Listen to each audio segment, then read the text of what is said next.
दामाद बाबू, ये तो अच्छी बात नहीं हुई कि आप अपने परिवार के साथ रहते हैं और हमारी लड़की को घर से नहीं निकलने देते हैं। आप अपने पिता की फिक्र करते हैं, वो अच्छी बात है, पर इन सब चक्करों में आप हमारी लड़की को मायके क्यों नहीं आने देते?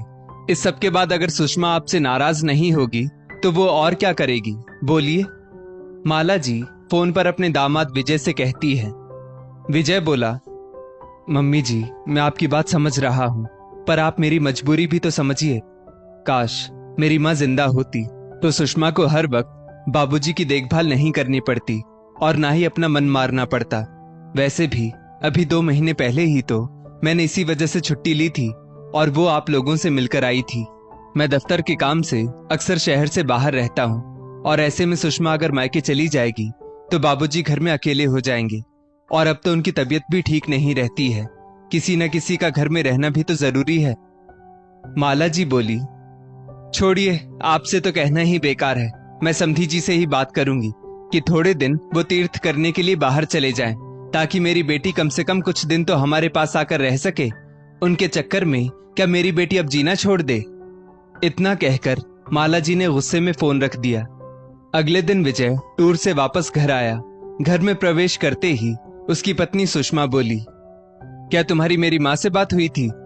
विजय बोला, तुम्हें तो सब पता होता है, फिर मुझसे क्यों पूछ रही हो? सुषमा बोली, क्या तुम मेरी माँ को झूठा दिलासा भी नहीं दे पाए कि हाँ ठीक है, मैं सुषमा को मायके भेज दूंगा? विजय बोला, घर वापस आया नहीं कि तुम फिर से शुरू हो गई। अरे बाहर से आया हूं, कम से कम चाय पानी तो पूछ लो। और ये मम्मी जी भी ना, जब उन्होंने मुझसे बात कर ही ली थी तो तुम्हें बताने की क्या जरूरत थी? सुषमा बोली, क्योंकि वो मेरी माँ है, वो मुझसे कुछ छुपाती नहीं, जो सच है बस वही कहती है। विजय धीरे से बुदबुदाया, हाँ हाँ, मैं भी जानता हूँ वो कितना सच बोलती है। अगर वो इतने ही सच बोलती होती तो आज वो अपने बेटे बहू से अलग नहीं रहती। सुषमा बोली, क्या तुमने कुछ कहा? जरूर तुम मन ही मन मेरी माँ को कोस रहे थे, है ना? विजय बोला, हे देवी, मुझे माफ करो, मैं तुम माँ बेटी के चक्कर में नहीं पड़ना चाहता। मेरी मजबूरी तुम और तुम्हारी माँ दोनों अच्छे से जानती हो, फिर भी मुझे परेशान करने का एक मौका नहीं छोड़ती हो। आखिर तुम चाहती क्या हो? सुषमा बोली, सुन लो विजय, मैं अब तुम्हारे बाबूजी को और नहीं झेल सकती। उनकी खांसी की बीमारी बढ़ती जा रही है। हर वक्त मुझे डर लगा रहता है कि उनकी बीमारी कहीं मुझे या मेरे बच्चों को ना लग जाए। विजय बोला, लेकिन सुषमा, वो इस उम्र में कहां जाएंगे? अब गांव का घर और जमीन भी नहीं रही। वो तो पहले ही तुम्हारे कहने पर मैं उनसे बिकवा चुका हूँ, जिसके लिए मैं खुद को हमेशा अपराधी समझता हूँ। सुषमा बोली, अरे तो घर और जमीन की अब उन्हें इस उम्र में क्या जरूरत है? इस उम्र में तो उन्हें तीर्थ करने के लिए घर से निकल जाना चाहिए था, पर नहीं, उनको तो मुझे परेशान करना है और इसी घर से चिपक कर रहना है। ऐसा करो, तुम उन्हें हरिद्वार ले जाओ और चुपचाप वहीं छोड़कर आ जाना। कम से कम तीर्थ स्थल पर रहेंगे तो अपना परलोक सुधार लेंगे, और वहां ना जाने ऐसे कितने बूढ़े लोग रहते होंगे। तुम्हें क्या लगता है वे लोग अपनी मर्जी से जाते हैं? अरे सबके बच्चे उन्हें किसी न किसी बहाने से वहां छोड़ आते हैं, तो तुम भी वैसा ही करो, इसमें कोई बुराई नहीं है। विजय बोला, पर सुषमा, ये सही नहीं है। मैं उनका इकलौता बेटा हूँ, मैं ऐसे कैसे उन्हें वहां छोड़कर आ सकता हूँ? सोचो, किसी को पता चलेगा तो क्या कहेगा? सुषमा गुस्से में बोली, सही गलत का मुझे अब पता नहीं, और तुम भी अब सही गलत के चक्कर में मत पड़ो। अपना परिवार देखो, उनकी तो उम्र हो गई है, पर हमें तो अपना जीवन अभी जीना है। अब तुम फैसला कर लो कि बूढ़ा बाप चाहिए या बीवी बच्चे चाहिए, क्योंकि मैं ऐसी जिंदगी अब और नहीं जी सकती। अगर तुमने मेरा कहना नहीं माना तो मैं बच्चों को लेकर हमेशा हमेशा के लिए अपने मायके चली जाऊंगी, फिर रहना अपने बूढ़े बाप के साथ। गुस्से में सुषमा ने विजय को खाना तक नहीं दिया और बच्चों के कमरे में जाकर सो गई। अगले दिन भी सुषमा गुस्से में विजय को देख रही थी। विजय ने जब चाय मांगी तो उसने फीकी चाय लाकर उसके सामने पटक दी और पिता की तरफ इशारा करते हुए बोली, जितना बोला है उतना करो। विजय ने लाचारी में सुषमा की तरफ देखा और अपने पिता राम सेवक बाबू से बोला, बाबूजी, चलिए परसों आपको हरिद्वार घुमा कर लाता हूँ। शुक्रवार को छुट्टी है, शनिवार इतवार मिल जाएगा, तो अच्छे से घूम कर आते हैं। विजय ने इतना कहा ही था कि सुषमा के चेहरे पर मुस्कुराहट आ गई। राम सेवक बाबू विजय के सिर पर हाथ रखकर बोले, सच में विजय, क्या तुम मुझे हरिद्वार लेकर जाना चाहते हो? जुग जुग जियो बेटा। आज के कलयुग में तुम तो मेरे श्रवण कुमार हो।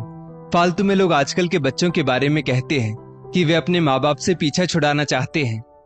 शुक्रवार को विजय राम सेवक बाबू का सामान बैग में डालकर हरिद्वार के लिए निकलने लगा।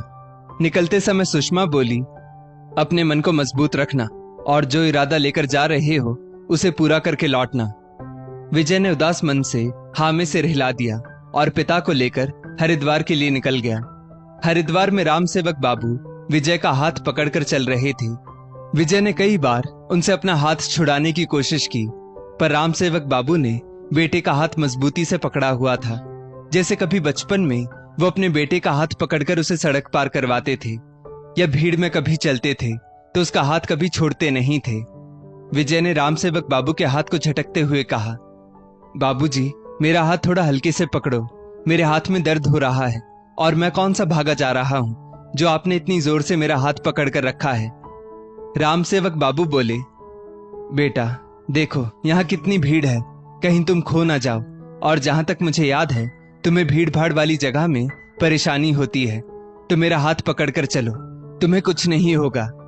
विजय एक पल को चुप हो गया और सोचने लगा कि आज भी मेरे पिता मेरे बारे में सोच रहे हैं और मैं उनके साथ क्या करने चला था। मैं इन्हें भीड़ में छोड़कर अपने रास्ते चल रहा था और वो भी इनके साथ क्या होगा बिना सोचे समझे। विजय की आत्मा उसे गलत करने नहीं दे रही थी और सुषमा की बात उसे मजबूर कर रही थी। वो चुपचाप राम सेवक बाबू के साथ चलने लगा। थोड़ी देर बाद राम सेवक बाबू बोले, बेटा चलो पहले गंगा स्नान कर लेते हैं, फिर धर्मशाला चलेंगे। पिता पुत्र दोनों ने गंगा स्नान किया और धर्मशाला चले गए। वहां राम सेवक बाबू विजय से बोले, बेटा जाने से पहले क्या तुम मुझे थोड़ा गंगा जल पिला सकते हो? विजय हैरानी से बोला, क्यों, आप गंगा जल मेरे हाथ से क्यों पीना चाहते हैं? राम सेवक बाबू हंसकर बोले, ना जाने मेरा अंतिम समय कब आ जाए और तुम उस वक्त मेरे साथ रहो या ना रहो, तो आज गंगा जल पिला दो, उसके बाद तुम आराम से जा सकते हो। इतना कहते हुए राम सेवक बाबू अपने बिस्तर पर बैठ गए और ठंडी सांस भरते हुए छत को निहारने लगे। विजय बोला, बाबूजी, आप ऐसा क्यों कर रहे हैं? क्या आपको कहीं और घूमने जाना है? पर देखिए बाहर बहुत भीड़ है, और एक बात और, मुझे कहां जाना है?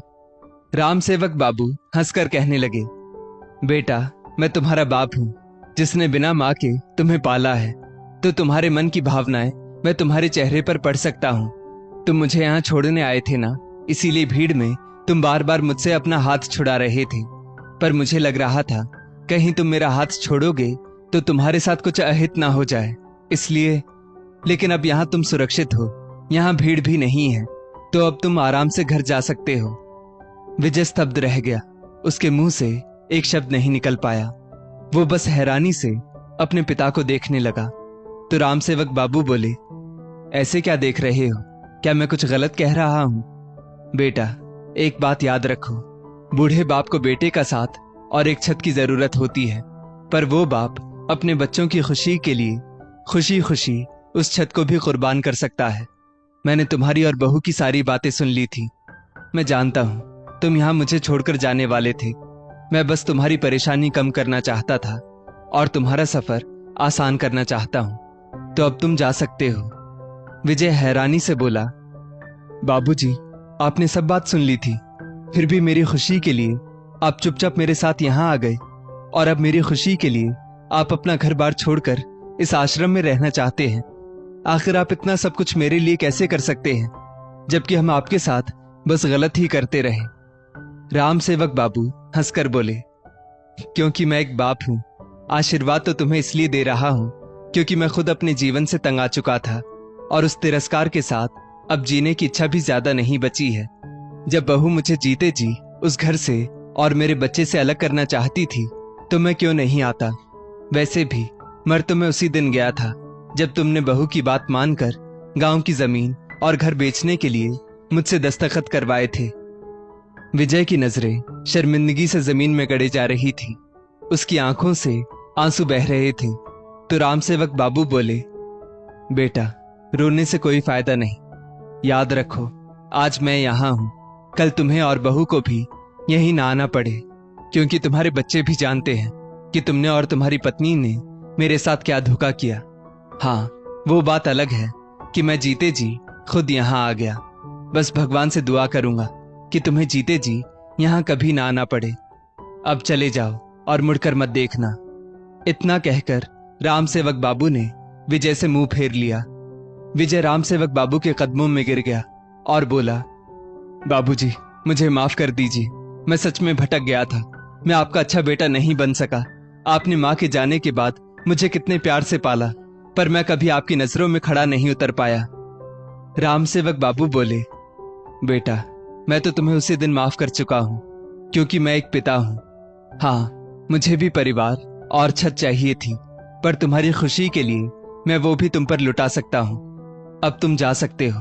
अपने परिवार के साथ खुश रहना, यही दुआ करूंगा। विजय रोते हुए बोला, नहीं बाबूजी, आप मेरे साथ चलेंगे। मैं अब सुषमा की कोई भी बात नहीं सुनूंगा। अब मुझे मेरा परिवार नहीं, मेरे पिता चाहिए। राम सेवक बाबू बोले, नहीं बेटा, अब ये संभव नहीं है। पूरी जिंदगी मैं सम्मान के साथ जिया हूं। तुम मुझे धर्म संकट में मत डालो। मेरा बुढ़ापा खराब मत करो। यहाँ कम से कम मैं किसी का तिरस्कार तो नहीं सहूंगा। तुम निश्चिंत रहो। दुनिया को कभी पता नहीं चलेगा कि राम सेवक को उसके बेटे ने धोखे से हरिद्वार में छोड़ा। विजय ने राम सेवक बाबू को मनाने की हर कोशिश करके देख ली, पर वो टस से मस नहीं हुए और बोले, जिस घर को मैंने कभी बनवाया, जिस छत के नीचे मैंने अपनी पूरी जिंदगी बिताई, उसे तुम लोगों ने मुझसे छीन लिया, तो अब उस छत की मुझे कोई जरूरत नहीं। रखो तुम। निराश विजय खाली हाथ वहां से लौट गया। विजय को अकेला आए देख सुषमा बहुत खुश हुई, पर विजय के चेहरे की उदासी आगे चलकर उसके जीवन की सच्चाई बन गई। जो विजय पहले हंसता और सबके साथ मुस्कुराता था, अब बस काम करता और काम के बाद अपने पिता के कमरे में उनकी यादों के साथ अकेले रहता। उस दिन सुषमा को यह एहसास हुआ कि एक बूढ़े बाप को भी अपने बेटे के साथ और एक छत की जरूरत होती है। आज घर और आजादी सब कुछ पाकर भी सुषमा के हाथ खाली के खाली रह गए, क्योंकि उसने एक वृद्ध पिता के सिर से छत ही नहीं छीनी, बल्कि उनके जीने की वजह उन्हें उनके बेटे से भी अलग कर दिया था। दोस्तों, इस स्टोरी को लेकर आपकी क्या राय है, नीचे कमेंट करके जरूर बताइएगा। और ऐसी ही और भी बेहतरीन वीडियोस के लिए हमारा पेज जरूर फॉलो करें। धन्यवाद।